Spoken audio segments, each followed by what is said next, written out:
अस्सलाम वालेकुम। एसटी उर्दू पर आप देख रहे हैं खबर अब तक। मैं हूं आपके साथ बाबर मजीद खान। अब तक की खबरों की शुरुआत ई बसों से यानी इलेक्ट्रॉनिक बसों से जुड़ी खबर के साथ करते हैं। जो श्रीनगर स्मार्ट सिटी में ई बसें चल रही है उनको लेकर पिछले कुछ दिनों से स्टूडेंट्स में एक कंफ्यूजन पैदा हो चुका है कि ई बसेस में उनका सफ़र जो है वो 50% 50% डिस्काउंट पर उनका सफ़र जो है वो होगा, लेकिन ऐसा पिछले कुछ दिनों से देखा जा रहा है कि लगातार ई बसों में स्टूडेंट्स, स्कूली बच्चों और ई बसों के बीच जो ड्राइवर्स कंडक्टर्स होते हैं उनके बीच बहस देखने को मिलती है अक्सर कि स्टूडेंट्स ये दावा करते हैं कि सरकार की तरफ से पिछले कुछ दिनों से जब से बजट पेश हुआ तब से उन्हें ई बसेस में 50% डिस्काउंट पर उनका सफ़र जो है वो होगा, लेकिन वही अगर ई बसों की बात करें तो वो इस बात को बिल्कुल नकारती है। उनका कहना है कि अभी जो ड्राइवर्स है वो कहते हैं कि ई बसों में उनका सफ़र, किसी भी स्कूली बच्चे का सफ़र जो है वो 50% डिस्काउंट पर नहीं होगा। तो पिछले कुछ दिनों से लगातार ये कश्मीर में अब ये चीज़ देखने सामने आ रही है कि ई बसों में जो यहाँ पर एक तरफ से स्कूली बच्चे जो है या कॉलेज में पढ़ने वाले बच्चे जो है वो कहते हैं कि उनका दावा, उनका ये कहना है कि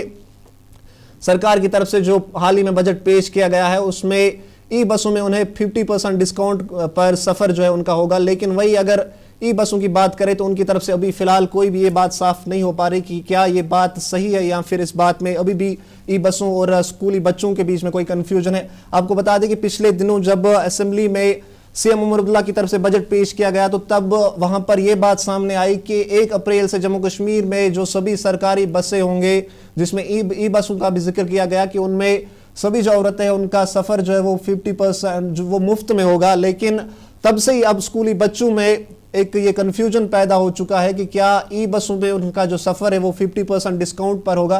तो इसी को लेकर पिछले कुछ दिनों से लगातार एक माहौल, कंफ्यूजन का माहौल बना हुआ है कि क्या आखिर इस बात में कितनी हकीकत है। इसको लेकर जानकारी के लिए, मजीद जानकारी के लिए आपको सीधे श्रीनगर से हमारे साथी फैसल के पास लिए चलते हैं जो इसको लेकर हमें मजीद जानकारी देंगे।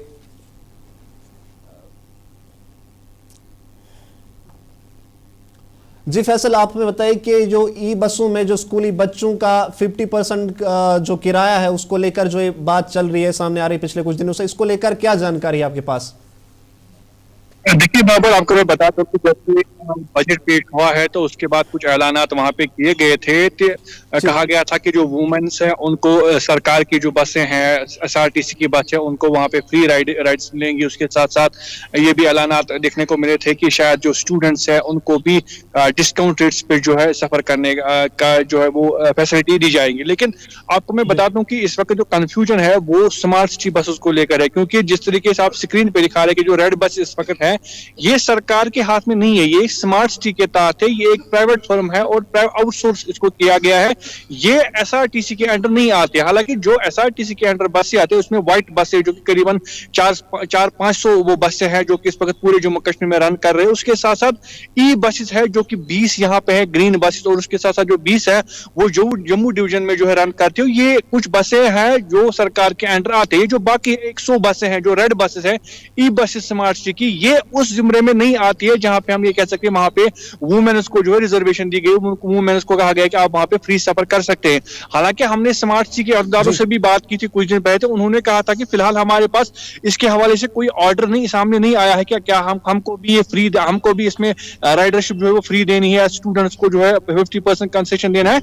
इसके हवाले से हमारे साथ कोई बातचीत नहीं हुई और ना ही हमें कोई ऑर्डर आया। अगर आता भी है तो इसके बाद सरकार को हमारी तरफ पे करना होगा, उसके बाद ही हम फ्री सर्विस जो है रख सकते हैं। यानी जो कंफ्यूजन है, कंफ्यूजन आम लोगों में यह है कि शायद जो रेड बसेस है श्रीनगर स्मार्ट सिटी की, उनमें भी फ्री सफर मिलेगा औरतों को, और उसके साथ साथ जो स्टूडेंट्स हैं उनको 50% डिस्काउंट उसमें मिलेगा।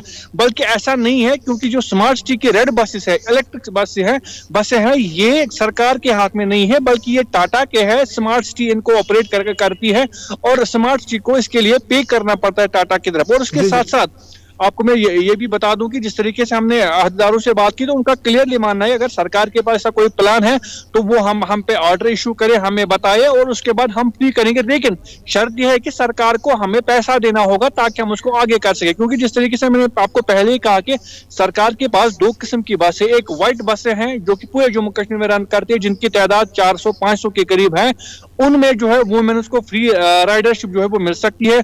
उसके साथ साथ ग्रीन बसें हैं, जिस तरीके से आपने श्रीनगर सिटी में भी देखी होगी, ग्रीन बसें यहाँ पे 20 है। उसके साथ साथ जम्मू में भी 20 ग्रीन बसें हैं जो कि सरकार के अंडर आती है। उन बसों में ये रिजर्वेशन मिल सकती है औरतों को, स्टूडेंट्स को, न कि इन रेड बसेस में जो कि जम्मू स्मार्ट सिटी के तहत आती है कुछ, और इसके साथ साथ जो श्रीनगर स्मार्ट सिटी इसके तहत कुछ आती है। टोटल में 200 बसें हैं।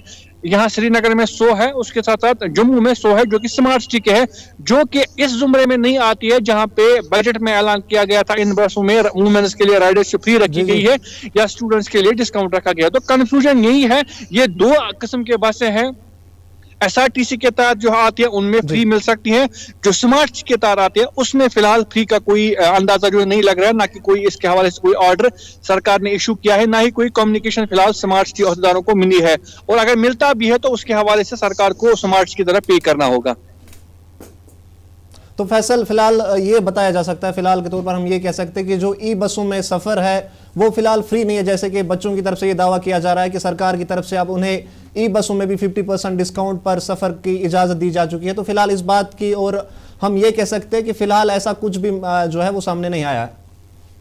बिल्कुल फिलहाल कोई सामने नहीं आ रहा है, क्योंकि जो बजट के जो ऐलान आते हैं वो 1 अप्रैल से जो शुरू होंगे, तो उसके बाद ही पता चलेगा कि किन बसों में जो है ये राइडरशिप दी जाएगी फ्री औरतों के लिए, उसके साथ साथ स्टूडेंट्स के लिए डिस्काउंट दिया जाएगा। ये 1 अप्रैल से पता चलेगा। लेकिन फिलहाल जो हम आपको इनिशियल जो इन्फॉर्मेशन है वो बता रहे हैं, जिस तरीके से हमने बात की थी स्मार्ट सिटी अहदेदारों से, उन्होंने कहा कि फिलहाल हमें भी कोई कम्युनिकेशन नहीं मिला है, क्या हमें भी इसमें फ्री सर्विस रखनी है या हमें भी रिजर्वेशन देनी है, उसके बारे में कोई बात सामने नहीं आई है। लेकिन उनका साथ साथ ये भी कहना था कि अगर हमें ऐसा करना भी पड़ेगा तो सरकार को हमें पे करना होगा, हमें पैसे देने होंगे, तभी हम ये फ्री सर्विस चला सकते। तो फिलहाल लोगों को भी ये देखना चाहिए और स्टूडेंट्स को भी सोचना चाहिए कि फिलहाल सरकार की तरफ से स्मार्ट सिटी बसेस यानी जो रेड बसेस है उनके हवाले से कोई क्लियरेंस नहीं है, लेकिन जो व्हाइट बसें हैं एसआरटीसी की, ग्रीन बसें हैं एसआरटीसी की, उनमें ये रिजर्वेशन जो है मिल सकती है।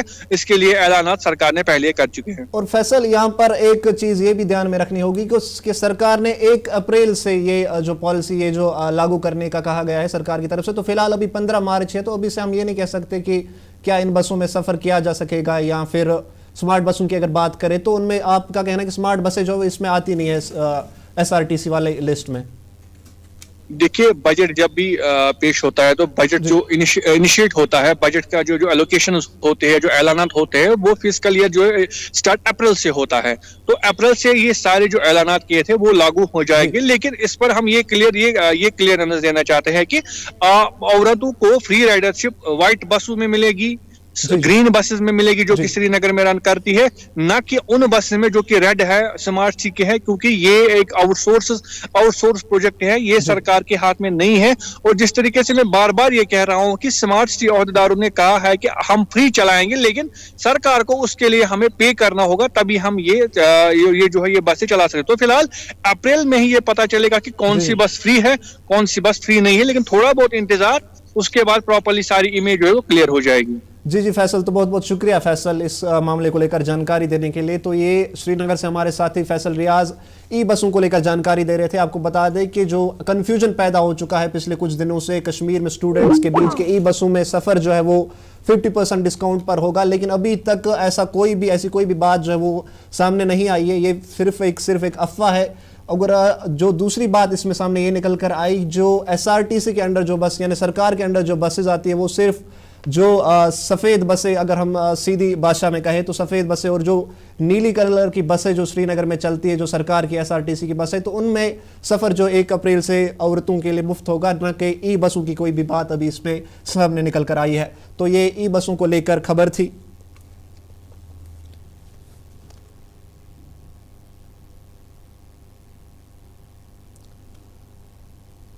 अब बात मौसम की करेंगे। पिछले कुछ दिनों से कश्मीर में मौसम में लगातार जो है बदलाव देखने को मिल रहा है, जहां पर पहाड़ी इलाकों में बर्फबारी के साथ साथ मैदानी इलाकों में लगातार बारिशों का सिलसिला जो है वो जारी है। इसमें गुलमर्ग, सोनमर्ग, कुपवारा, मत्सिल, गुरेज के साथ साथ कई पहाड़ी इलाकों में बर्फबारी के साथ साथ मैदानी इलाकों में जो है बारिशों का सिलसिला लगातार जारी है। बर्फबारी के चलते गांदरबल में एसएसजी रोड को फिलहाल ट्रैफिक के लिए बंद कर दिया गया है। वही आम लोगों से ये भी कहा गया कि इस रोड पर, इस सड़क पर फिलहाल सफर न किया जाए। रिपोर्ट्स के मुताबिक बर्फबारी के चलते कुपवारा में भी स्कूलों को फिलहाल 17 मार्च तक बंद करने का फैसला जो एडमिनिस्ट्रेशन की तरफ से लिया गया है। वही अगर चिनाब वैली की बात करें तो चिनाब वैली में भी जो स्कूल है उन्हें आज दिन के लिए फिलहाल बंद कर दिया गया है। आपको बता दें कि सयाती मुकाम गुलमर्ग और सोनमर्ग में भी बर्फबारी, अच्छी खासी बर्फबारी के चलते जो काफी टूरिस्ट और आम लोगों में भी काफी खुशी देखने को मिल रही है। आपको बता दें कि टूरिस्ट जो बाहर से आते हैं वो बर्फबारी के शौक से, बर्फ के शौक से कश्मीर घूमने आते हैं, तो बर्फबारी के चलते टूरिज्म सेक्टर को कश्मीर में अगर देखा जाए तो काफी फायदा जो देखने को मिलता है। इसको लेकर गुलमर्ग से हमारे साथी आदिल जो है वो हमें इसको लेकर मजीद जानकारी देंगे कि आखिर जो बर्फबारी के चलते गुलमर्ग और सोनमर्ग इलाकों में क्या हाल चाल है। देखिए, जिस तरह से हम पिछले कई दिनों से देख रहे हैं कि जो मौसमी सूरत हाल बनी है पूरे वादी कश्मीर के अंदर, जहां पहाड़ी इलाकों से लेकर अगर हम मैदानी इलाकों तक बात करेंगे, रुक रुक कर जो है बारिशों का सिलसिला देखने को मिला। लेकिन कल शाम से अगर हम पहाड़ी इलाकों की बात करेंगे, जहां पर लगातार बर्फबारी का सिलसिला जो अभी तक जारी है, वही पहाड़ी इलाकों के साथ साथ जो मैदानी इलाके है, कई जगहों पर भी बर्फबारी जो है, हल्की फुल्की बर्फबारी हुई है। उसके बाद हम देख रहे हैं कि दिन के तापमान में काफी ज्यादा गिरावट जो है वो महसूस की जा रही है। वही गुलमर्ग से लेकर अगर हम सोनमर्ग तक बात करेंगे, जहां मैदानी इलाकों पर बारिश का सिलसिला लगातार जारी है, इस वक्त गुलमर्ग या टंगमर्ग में बात करें, इस वक्त भी हल्की फुल्की बर्फबारी हो रही है। तो उसके बाद हम देख सकते हैं कि सयाहत के लिहाज से बर्फबारी जो है काफी खुशाइन कदम जो है माना जाता है। यहाँ के जो मकामी जो स्टेक होल्डर्स है, सर्विस प्रोवाइडर्स है, जो गुलमर्ग के अंदर काम करते हैं, वो काफी ज्यादा खुश नजर आ रहे हैं। दूसरे साइड से अगर हम किसानों वगैरह की बात करेंगे, क्योंकि इस बार हमने देखा था कि विंटर में काफी ज्यादा कम बर्फबारी हुई थी, लेकिन फरवरी के बाद अगर हम मार्च के पहले हफ्ते में बात करेंगे, जहां अच्छी खासी बर्फबारी हुई, उसके बाद हमने देखा गुलमर्ग के अंदर विंटर स्पोर्ट्स का भी आगाज हो चुका है। और इस वक्त अगर हम बात करें, इस वक्त भी अच्छी खासी बर्फबारी गुलमर्ग के अंदर हो रही है। और गुलमर्ग को छोड़ के जो सोनमर्ग, पहलगाम, दत्तपत इलाके की बात करेंगे, जहाँ इस वक्त पहाड़ी इलाकों पर जो है अच्छी खासी बर्फबारी हो रही है। और उसके बाद हम देख सकते हैं कि न सिर्फ इससे टूरिज्म में आने वाले दिनों में इजाफा देखा जा सकता है, बल्कि यहाँ के जो किसान वगैरह है, जो हार्टिकल्चर, एग्रीकल्चर के साथ वाबस्ता लोग हैं, इस बर्फबारी और इस बारिश की वजह से जो है आने वाले समर सीजन में या जो यहाँ पर फसलें वगैरह जो है यहाँ पर बोई जाती है, उस हवाले से काफी सूदमंद साबित भी हो सकती है। दूसरे साइड से अगर हम देखेंगे, जिस तरह आपने कहा कि कुपवारा के अंदर जो अच्छी खासी बर्फबारी हुई और कई जगहों पर जो है फ्लड लाइक सिचुएशन जो है वो देखने को मिली, तो इस हवाले से एडमिनिस्ट्रेशन की तरफ से फिलहाल वहाँ पर 17 मार्च तक जो है फिलहाल स्कूल जो है वो बंद कर दिए गए। और जिस तरह से एडमिनिस्ट्रेशन की तरफ से फैसला लिया गया है, अब वही गुलमर्ग के साथ साथ जो यहाँ के पार पड़ गए थे, यहाँ पर इस वक्त बर्फबारी हो रही है, लेकिन पानी की सतह में उतनी इजाफा जो है नदी नालों में नहीं देखने को मिल सकते। लेकिन जो मैदानी इलाके हैं, तो कल जिस तरह से महकमा मौसमियात का कहना है कि आज और कल एक बार फिर बर्फबारी जो है वो पहाड़ी इलाकों के साथ साथ मैदानी इलाकों पर भी देखने को मिल सकती है। तो इस आने वाले दिनों में देखा जा सकता है कि मौसम किस तरह का रुख इख्तियार कर सकता है। क्या पहाड़ी इलाकों के साथ साथ अब मैदानी इलाकों में भी बर्फबारी या तेज बारिश होती है, तो इस हवाले से आने वाले दिनों में देखा जा सकता है। लेकिन इस वक्त जो सूरत हाल बनी है पूरे वादी कश्मीर के अंदर, जहां इस वक्त सेंट्रल कश्मीर से लेकर नॉर्थ कश्मीर तक बात करेंगे, साउथ कश्मीर से लेकर अगर हम नॉर्थ कश्मीर तक बात करेंगे, जहां इस वक्त लगातार बारिश और बर्फबारी का सिलसिला जारी है। और जो मेजर रोड से, चाहे हम कुपवारा के जो हायर रिच से या बांडीपुरा गुरेज की बात करेंगे, या इसके अलावा साधना टाप, इन रोड्स की जो हाई आल्टीट्यूड एरियाज है, जहां वो रोड कनेक्टिविटी फिलहाल एहतियात के लिए एडमिनिस्ट्रेशन की तरफ से बंद कर दिए गए, क्योंकि बर्फ इस वक्त जमा हो चुकी है और मशीनरी जो है वो ऑलरेडी यहाँ पर काम पर लगाई गई है। गुलमर्ग टंगमर्ग रोड की अगर हम बात करेंगे, जहाँ ऑलरेडी मैकेनिकल इंजीनियरिंग टंगमर्ग की तरफ से जो मशीनरी मैन है वो अलर्ट रखी गई है, और बाज़ाब्ता तौर गुलमर्ग उन्हीं गाड़ियों को जाने की इजाज़त दी जा रही है जिनके टायर में जंजीरें है या जो 4x4 व्हीकल है, उन्हीं को ही गुलमर्ग जाने की इजाज़त दी जा रही है, ताकि खुदा ना खासा किसी तरह कोई हादसा पेश ना आए या स्वयं के हवाले से कोई दिक्कतें ना हो। इस हवाले से पहले ही यहाँ एडमिनिस्ट्रेशन की तरफ से जो अच्छे खासे स्टेप जो है इस हवाले से लिए गए। जी आदिल, आप हमें बताएं, आदिल गुलमर्ग और सोनमर्ग एक सयाहती मुकाम है, तो क्या आप बर्फबारी के बाद टूरिस्ट के आने जाने में रश जो है वो बढ़ चुका है, और टूरिस्ट का क्या कहना है इस बर्फबारी को लेकर, कितनी खुशी देखने को मिल रही है? देखिए, जाहिर सी बात है, जब वादी कश्मीर के अंदर खासकर सयाहती मकामात पर बर्फबारी होती है, तो इस बर्फबारी के बाद यहाँ सयाहों का तांता जो है वो बना हुआ रहता है। तो इस वक्त अगर हम बात करें, इस वक्त भी अच्छी खासी तादाद सयाहों की गुलमर्ग में मौजूद है, सोनमर्ग में मौजूद है। वो मुख्तलिफ तरह के एडवेंचर्स में यहाँ पर जो है हिस्सा लेते हुए नजर आ रहे हैं और काफी ज्यादा आनंद भी लेते हुए नजर आ रहे हैं, क्योंकि जिस चीज का सयाह इंतजार कर रहे थे वो बर्फबारी लाइव स्नोफॉल आज सुबह सवेरे से ही मिला है। तो जाहिर सी बात है कि इस बर्फबारी से आने वाले दिनों में भी पर्यटन में इजाफा जो है वो देखा जा सकता है। और इस वक्त भी अच्छी खासी तादाद गुलमर्ग के अंदर मौजूद है। जिससे मैंने पहले कहा, यहाँ के जो मकामी लोग हैं, जो स्टेक होल्डर्स गुलमर्ग पर डिपेंड है, जी टूरिज्म जी पर डिपेंड है, वो काफी ज्यादा खुश नजर आ रहे हैं। जी और आने वाले दिनों में हम उम्मीद करेंगे कि मजीद पर्यटन में इजाफा हो, मजीद सयाहत में इजाफा हो, ताकि यहाँ के जो मकामी लोग हैं, जो स्टेक होल्डर्स है, सर्विस प्रोवाइडर्स है, यहाँ के युवा है जो इसी जी सयाहत पर निर्भर करते हैं, उनके जो रोजगार में आने वाले दिनों में इजाफा जो है वो देखा जा सकता है। जी जी जी आदिल, तो बहुत बहुत शुक्रिया आदिल इसको लेकर जानकारी देने के लिए। तो ये थे टंगमर्ग से हमारे साथी आदिल, मौसम और बर्फबारी को लेकर जानकारी दे रहे थे। वो देखिए, अब बात जम्मू कश्मीर असेंबली की करेंगे। जम्मू कश्मीर असेंबली में आज मिनिस्टर जावेद डार की और एनसी लीडर मुबारक गुल की तरफ से कई मसले उठाए गए। जावेद डार की तरफ से जम्मू कश्मीर असेंबली में साल 2019 के बाद जम्मू कश्मीर में बेरोजगारी घटने का दावा किया गया। उन्होंने कहा कि जम्मू कश्मीर में 2019 के बाद बेरोजगारी जहां पर 2019 में जो जम्मू कश्मीर में बेरोजगारी है वो 6.7 के करीब थी, वही अगर साल 2023-24 की बात करें तो जम्मू कश्मीर में बेरोजगारी घटकर 6.1 के करीब रह गई है। It has not increased drastically in the Union Territory of Jammu and Kashmir since 2019. The details of unemployment rate in the UT of J&K are given as under. 2023-24 6.1, 2022-23 is 4.4, 2021-22 5.2, 2020-21 5.9, 2019-20 6.7. Economic Survey of Jammu and Kashmir. आप देख रहे हैं खबर अब तक। यहाँ पे वक्त एक छोटी सी ब्रेक का होता है, आप बने रहे हमारे साथ।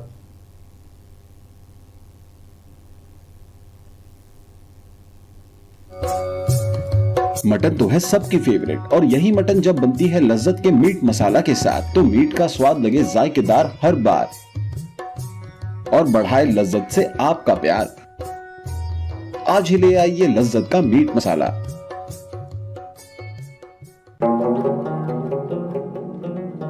किसानों का भरोसेमंद स्प्रे ऑयल HP HMO और HP advance TSO spray oil, जो मेवे को संजो स्केल और रेड माइट से महफूज रखता है। HP स्प्रे ऑयल बाग मालकान पिछले 60 साल से इस्तेमाल करते आ रहे हैं। HP HMO 60 लीटर पानी में 1 लीटर मिलाया जाता है, जबकि HP एडवांस TSO फी लीटर ऑयल भी 60 लीटर पानी में मिलाया जाता है। HP HMO 10, 20, 50 और 100 लीटर की पैकिंग में मुहैया है। ये तेल बाकी स्प्रे ऑयल के मुकाबले में कम कीमतों में दस्तयाब है। HP ऑयल शेर कश्मीर ज़री यूनिवर्सिटी और CIB यानी सेंट्रल इंसेक्टिसाइड्स बोर्ड हुकूमत हिंद की तरफ से मंजूर शुदा है। इस स्प्रे ऑयल को महकमा ज़राअत जम्मू कश्मीर से भी बाज़ाब्ता लाइसेंस इजरा की गई है। HP HMO और HP advance TSO spray oil के डिस्ट्रीब्यूटर्स हैं वानी ट्रेडर्स को मुत्तसिल खांडे कॉलोनी बाईपास श्रीनगर। ये तेल इनके डीलर्स के पास भी दस्तयाब है। मजीद मालूमात के लिए राबता करें 9906083339 या फिर 7889576207 पर। जो लाए तेजपन हर एक निवाले में और मिर्च जो बनता है लज्जत के विश्वास और प्यार से। लज्जत का रेड चिली पाउडर जो लाए हर जायके में एक गजब सा तीखापन और बढ़ाए खाने का स्वाद दुगना। आज ही ले आइए लज्जत का रेड चिली पाउडर। बाथरूम की पाइप हो तो परेशानी, किचन की पाइप ब्लॉक हो तो परेशानी, ड्रेन भराई हो तो परेशानी, लेकिन अब हर परेशानी को करें बाय बाय। श्योरेट का ड्रेन क्लीनर अपने घर लाएं, जो करे बाथरूम, किचन और ड्रेन की पूरी सफाई और दे आपको हर परेशानी से बड़ी राहत। श्योरेट drain cleaner, surety for super hygiene. हल्दी जिसकी महक और जिसके पीलेपन की चमक, लाते हैं खेतों से सीधा आपके घर लज्जत का हल्दी पाउडर, जो बनता है बेहतरीन कूलिंग ग्राइंडिंग प्रोसेस से, जिसके खाने में जाते ही लोग उंगलियां चाट जाए। सुनहरा जैसे लज्जत और आपका अटूट विश्वास, लज्जत का हल्दी पाउडर। हल्दी जिसकी महक और जिसके ब्रेक के बाद आपका फिर से स्वागत है। अब बात जम्मू कश्मीर असेंबली की करेंगे। जम्मू कश्मीर असेंबली में जहां पर आज मिनिस्टर जावेद डार की तरफ से ये दावा किया गया कि साल 2019 के बाद जो जम्मू कश्मीर में बेरोजगारी है वो कम हुई, लेकिन इसको लेकर बात करते हुए मुबारक गुल ने कहा कि वो इस बात से सहमत नहीं है कि जम्मू कश्मीर में साल 2019 के बाद यानी 370 हटने के बाद बेरोजगारी कम हुई है। उन्होंने कहा कि जम्मू कश्मीर में सभी पढ़े लिखे जो बेरोजगार नौजवान है उन्हें सरकार की तरफ से पेंशन दी जानी चाहिए। इसको लेकर आज उनकी तरफ से असेंबली में मांग की गई। उन्होंने कहा कि एनसी की पुरानी सरकार के दौरान हमने नौजवानों के लिए कुछ खास कदम उठाए थे, जिस कदम की आज भी जम्मू कश्मीर में बेहद ज़रूरत है। मुबारक गुल ने कहा कि सरकार इस बात पर कोई पॉलिसी बनाए कि जम्मू कश्मीर में सभी पढ़े लिखे नौजवानों को सरकार की तरफ से मंथली पेंशन दी जाए। वो डिक्रीज हो गई है। जो इन्होंने दावा किया है 2024-26 में 6.1 है, जो 2019-20 में 6.7 था। लेकिन जो हमारे पास फिगर्स हैं, यहाँ रियासत जम्मू कश्मीर में अनएम्प्लॉयमेंट ज़्यादा बढ़ गई है। यह है कि इन्होंने बहुत सारी चीज़ें की हैं, लेकिन इस स्टेटमेंट में जो चीज़ें मैंने देखी कि एक तो अननेसेसरी जो पोस्ट रेफर किए गए हैं, एक पोस्ट भी रेफर किया गया है, उससे एक तो रिक्रूटमेंट बोर्ड का टाइम ज़ाया होता है। अगर एक पोस्ट को हम रेफर करेंगे, 100 पोस्ट भी रेफर करेंगे, एक ही टाइम ज़रूरत है। जवान हज़ारों की तादाद में एक पोस्ट के लिए अप्लाई करेंगे। मेरे ख्याल में पहले ये सोचना चाहिए, जब पोस्ट 5 से ज़्यादा हो, 10 हो, फिर रेफर हो जाए। एक तो ये। दूसरा, जो इन्होंने स्कीम में काफ़ी बताई, इसमें ये स्कीम है जवानों के लिए, ये स्कीम है हमारी बहनों के लिए, ये स्कीम है, लेकिन इसकी अवेयरनेस नहीं है। जब तक आप इसको ग्राउंड में अवेयरनेस नहीं करेंगे इस स्कीमों को, तो इसमें कोई फ़ायदा नहीं है। दूसरा जो मैं चाहता हूँ कि रिस्पॉन्ड कि अभी हमारी जो पुरानी गवर्नमेंट थी, उमर साहब की सरकार थी पुरानी, हमने उसमें एक स्कीम रखी थी बेरोजगार नौजवानों के लिए, मंथली पेंशन। आप देख रहे हैं कि आज बहुत सारे बेरोजगार नौजवान हैं जिनको कुछ नहीं मिलता है अपने जेब खर्च के लिए। वो हमने रखा था कि मेरे ख्याल में वो फिर लागू करना पड़ेगा, क्योंकि ग्रेजुएट के लिए 2000-3000, जो पोस्ट ग्रेजुएट है उसके लिए 4000, जो डॉक्टर इंजीनियर वगैरह बेकार उनके, ताकि अब उनका बोझ जो है अब रोजमर्रा अखराजात हो। और चौथा मैं चाहता हूँ रिस्पॉन्ड कि हमारी स्टेट जो है वहाँ पे केरला स्टेट में है, बहुत सारा पैसा आता है, वहाँ इतना पैसा सरप्लस आता है मंथली कि वहाँ एक ओवरसीज कॉर्पोरेशन है, लेकिन यहाँ के नौजवानों के लिए वो नहीं है साधन। मेरी गुजारिश होगी उस पर ये काम करे। यहाँ के नौजवान जो बाहर जाना चाहते हैं, वो यूरोपियन कंट्री में जाना चाहते हैं, अरबियन कंट्री में जाना चाहते हैं, गल्फ में जाना चाहते हैं, या किसी और कंट्री से नेबरिंग कंट्रीज में किसी जगह भी जाना चाहते हैं, उसके लिए अगर ये सोच। आप देख रहे थे खबर अब तक की खबरों में फिलहाल इतना ही। मुझे दीजिए इजाजत। आप देखते रहिए वॉइस टीवी उर्दू।